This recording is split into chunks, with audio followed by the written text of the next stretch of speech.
Bornholms politi er en kriminel organisation, der går Mette Frederiksens ærne og forbyder lovlydige mennesker adgang til folkemødet. Vi ved jo, at Bornholms politi elsker, når man brænder koran. Så jeg overvejer lidt at aflægge et besøg foran adressen der, hvor Bornholms politidirektør bor.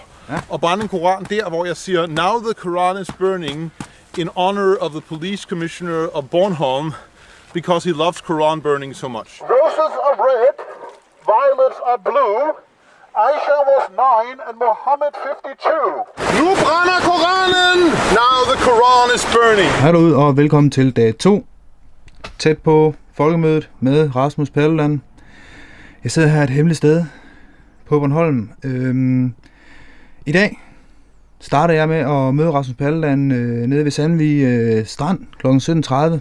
Men først så vil jeg lige tale lidt om den dom, jeg har fået, eller de domme, jeg simpelthen har fået i dag, eller fået oplyst i dag.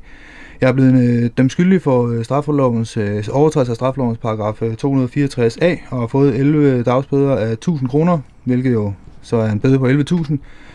Udover det så gik vi jo efter politiet for ulovlig anholdelse og ulovlig beslaglæggelse.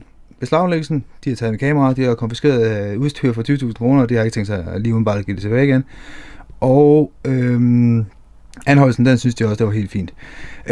Jeg talte lige hurtigt med min advokat, Claus Poné, i dag, og der var mange ting i selve dommen, der er helt hul i hovedet. Jeg er dømt for at stå 2 meter fra en gitterport og filme ind igennem. Altså, vi er alle sammen siddet, eller mig og min forsvar og anklageren og dommeren har alle sammen siddet og set videoen, hvor jeg tydeligvis står, altså jeg står 15 meter fra, 20 meter derfra, og der er flere af sådan nogle ting, så vi anker helt lortet til landsretten. Det bliver skideskægt. Nå, videre til tæt på folkemødet med Rasmus Paludan. Vi starter i dag, som sagt, nede ved Sandvig Strand, og jeg synes bare, I får lov til at følge med fra det sekund nærmest, jeg tænder kameraet, og så får jeg lov at se. Efter det, der er vi oppe og råbe lidt mere og kigge med derude. Og i morgen kommer der endnu et afsnit fra den sidste dag på folkemødet, og når folkemødet er forbi, kan jeg afsløre, at der også kommer et afsnit med nogle fraklip, nogle hemmelige fraklip, som først lige kan offentliggøres nu her, når folkemødet er forbi. Så glæder til det. Jeg kan se i Nordbornholm, der er et rødt kryds op på stranden i Sandvig. Det er fordi, at det var der, jeg mødte Rasmus Paludan i dag, fredag den 16. juni, cirka kl. 17.30, hvor følgende fandt sted. Det er okay.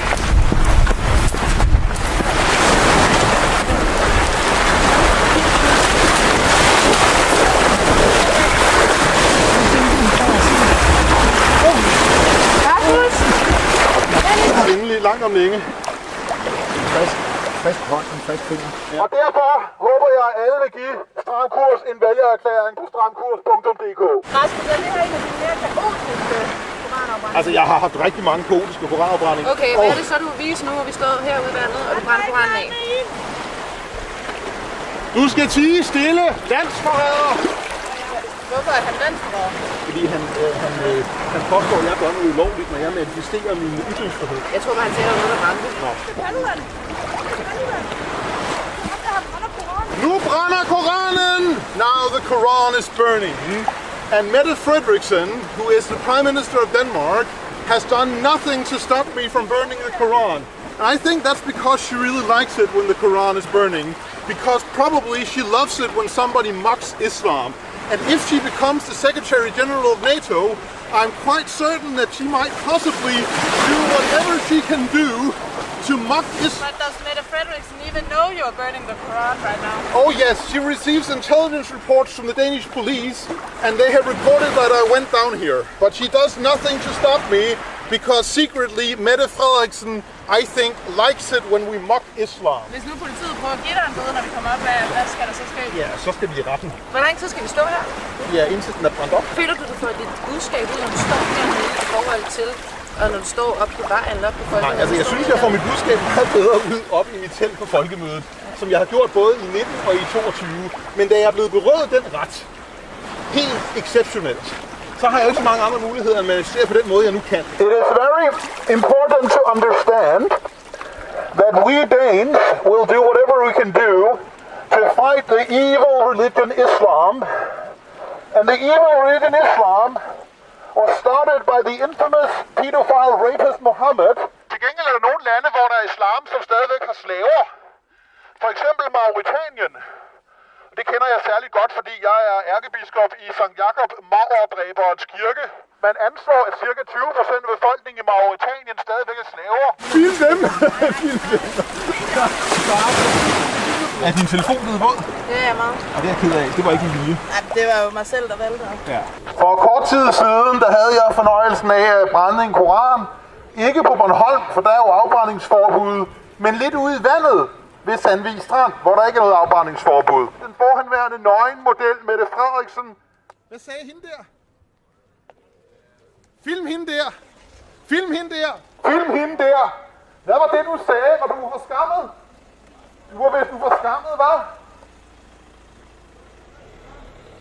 Hvad tænker du om de reaktioner, der har været sådan rundt omkring på det her forbud, eller påbud, om du ikke må være til folkemødet? Jeg synes, det er problematisk, at der ikke har været flere, der har protesteret. Hvis det var en eller anden mere folkelig politiker, så ville protesterne have været meget større, og så ville det aldrig være tilladt jo. Nej. Altså, så ville politiet aldrig meddele sådan et påbud. Det er jo kun fordi, det er mig, som jo, hvad kan man sige, har en mindre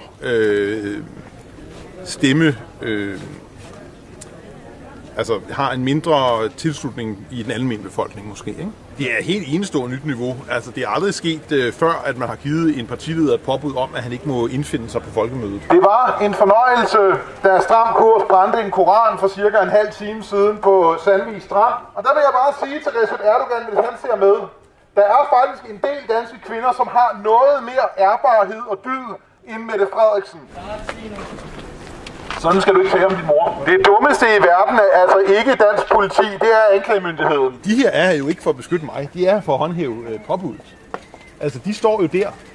Hvis de var her for at beskytte mig, så ville de stå tæt på mig. Men de står lige på den anden side af påbudszonen for at stoppe mig, hvis jeg går og bevæger mig derhen. Jeg tror du på, at påbuddet handler om at beskytte de mennesker, der er derinde? Nej, det handler da om, at man gerne vil forhindre mig i at ytre mig. Det er rigtigt, at der er afbrændingsforbud på Bornholm, men der er ikke afbrændingsforbud i vandet rundt om Bornholm. Og det er jo derfor, jeg for en halv time siden havde den fornøjelse at brænde et eksemplar af den store luderbog. Og der er også en politimand fra Hjælpepolitiet, der nu er passeret til den sikre side af skiltet, hvilket er mig en glæde. Og så vil jeg sige til ham, som jeg plejer at sige til alle politifolk i Danmark, thank you for hating Islam. Og her en særlig tak til Bjarne Corydon, der for få minutter siden kom cyklende forbi og meget høfligt hilste. Jeg værdsætter altid, når folk er høflige og hilser. Høflighed er faktisk en egenskab, som jeg synes, der er alt for lidt af her i den moderne tid. For eksempel i går, hvor jeg stod her, og der kom en hysterisk blond kvinde løbende imod mig og prøvede at tage min megafon. Jeg så efterfølgende fået at vide, at hun er en semikendt person, der hedder Annette. Men jeg vidste ikke, hvem hun var, og hun var helt hysterisk og sagde, at jeg forstyrrede hendes forretning.